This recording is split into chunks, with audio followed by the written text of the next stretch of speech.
আমি বলি, বাকিরা লেখে, সময় পাই না। আশা করি কখনো সুযোগ হলে আবার লিখব। তখন যা কিছু লিখেছিলাম 2-4 লাইন, সেই লেখার জন্য আমাকে প্রায় 9.5 বছর নির্বাসনে থাকতে হয়েছে, আয়নাঘরে থাকতে হয়েছে, নির্যাতনে কারাগারে থাকতে হয়েছে।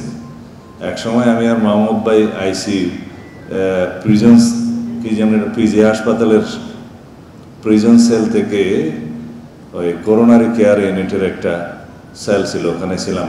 দেখা যেত আমাদের পরস্পরকে, এই পাশে আমি, ওই পাশে উনি, একটু পর্দা ছিল। তিনি তখন অনশন করছিলেন। অনেক বুঝিয়েছিলাম যে আপনি মারা গেলে শেখ হাসিনা খুশি হবে, অনশনটা দয়া করে ভঙ্গ করেন। তো শেষে মুরব্বীরা গেলেন, উনি 6-7 দিন অনশনের পর অনশন ভঙ্গ করলেন। যাই হোক, সেসব স্মৃতি। এখানে অনেক মূল্যবান বক্তব্য শুনলাম। আমাদের ছাত্র গণ অভ্যুত্থানের গৌরবময় কাহিনীগুলো শুনলাম, রক্ত ঝরা দিনগুলোর কথা শুনলাম।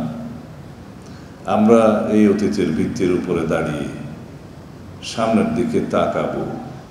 আমাদের আগামীর বাংলাদেশ বিনির্মাণ আমাদেরকেই করতে হবে। আমাদের সন্তানদের জন্য এটি প্রকৃত শক্তিশালী গণতান্ত্রিক সমাজ, রাষ্ট্র এবং সরকার ব্যবস্থা রেখে যেতে হবে।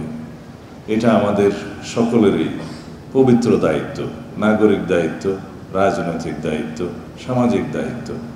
এই পত্রিকা সেই সামাজিক দায়বদ্ধতা থেকেই লিখে যাচ্ছে এবং সামাজিক দায়বদ্ধতার যে উদাহরণ নয়া দিগন্ত সৃষ্টি করেছে জন্মের প্রথম দিন থেকেই, সেটা অবশ্যই একটা দৃষ্টান্ত। তারা ফেসিবাদের সময়ে অনেক কৌশলে, সাহসিকতার সাথে যেভাবে ভূমিকা পালন করেছে, আমরা অনেক পত্রিকাকে সেভাবে দাঁড়াতে দেখিনি। আমার দেশ পত্রিকা তো বিলুপ্তই হয়ে গেল, কিন্তু নয়া দিগন্ত টিম করে আলোটা জ্বালিয়ে রেখেছিল সেই সময়। ফেসিবাদ বিরোধী গণতান্ত্রিক আন্দোলনে আপনাদের যে ভূমিকা, সেই গৌরবময় ঐতিহ্যমণ্ডিত ভূমিকাকে আমি শ্রদ্ধার সাথে স্মরণ করছি। আশা করি সামনের দিনে আমরা সবাই একত্রিত হয়ে নিজেদের মধ্যে আমাদের মতামতের পার্থক্য থাকা সত্ত্বেও, আদর্শিক পার্থক্য থাকা সত্ত্বেও, দেশের প্রশ্নে, এই দেশের গণতন্ত্র, স্বাধীনতা, সার্বভৌমত্বের প্রশ্নে সবাই আমরা ঐক্যবদ্ধ থাকব এবং ঐক্যবদ্ধ থেকেই আমরা ফ্যাসিস্ট আওয়ামী লীগের প্রত্যাবর্তনের সমস্ত দরজা বন্ধ করব। এই প্রতিজ্ঞা আমাদের থাকতে হবে। আমাদের সন্তানদের রক্তের অঙ্গীকার, আমাদের এদেশের ছাত্রগণ অভ্যুত্থানের শহীদের রক্তের প্রত্যাশা আমাদেরকে পূরণ করতেই হবে।